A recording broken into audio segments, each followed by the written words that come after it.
இந்த வெயில் நாள் வந்தாலே இந்த தயிருக்கு கொஞ்சம் மவுசு அதிகமாகவே ஆகிடும். மோர், தயிர், மோர் குழம்புன்னு இப்படியே தான் போய்ட்டுருக்கும். இன்றைக்கி ஒரு ரெசிபி செய்ய போகிறேன். இதுக்கு நான் இது கோடு கத்திரிக்காய் தான் எடுத்திருக்கேன். உங்களுக்கு எந்த கத்திரிக்காய் வட்டமாக இருக்கோ அந்த கத்திரிக்காய் எடுத்துக்கோங்க.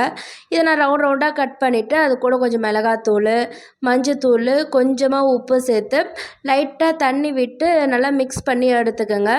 இது ஒரு 10லேருந்து 15 நிமிஷம் வரைக்கும் நல்லா ஊறட்டும். அதுக்கப்புறமா ஒரு கடாயை வச்சு அதில் கொஞ்சமாக எண்ணெய் சேர்த்துக்கோங்க.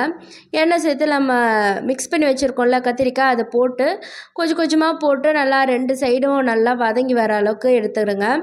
அதுக்கப்புறமா கடாயை வச்சு அதில் கொஞ்சமாக எண்ணெய் விட்டு சீரகம், காஞ்ச மிளகாய், கூடவே சின்ன வெங்காயம் நான் இன்றைக்கி எடுத்திருக்கேன். உங்களுக்கு எந்த வெங்காயம் கிடைக்குதோ அதை எடுத்துக்கோங்க. சின்ன வெங்காயம் போட்டால் கொஞ்சம் டேஸ்ட் நல்லாயிருக்கும்.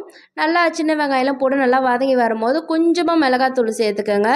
மிளகாத்தூளும் சேர்த்து லைட்டாக வதக்கிட்டு கேஸ் ஆஃப் பண்ணிவிட்டு இந்த சைடு தயிர் எடுத்து நல்லா மிக்ஸ் பண்ணி இது கூடவே உப்பு போட்டுக்கோங்க. நான் போட மறந்துட்டேன், லாஸ்ட்டாக தான் போட்டேன். அதனால் நல்லா தயிரில் உப்பு போட்டு மிக்ஸ் பண்ணி வச்சுட்டு நம்ம வதக்கி வச்சுருக்கோம்ல கத்திரிக்காய், அதை போட்டு நல்லா மிக்ஸ் பண்ணிவிடுங்க. அதுக்கப்புறமா நம்ம வெங்காயம்லாம் போட்டு தாளிச்சிருக்கோம்ல அந்த தாளிப்பும் போட்டு மிக்ஸ் பண்ணிடுங்க.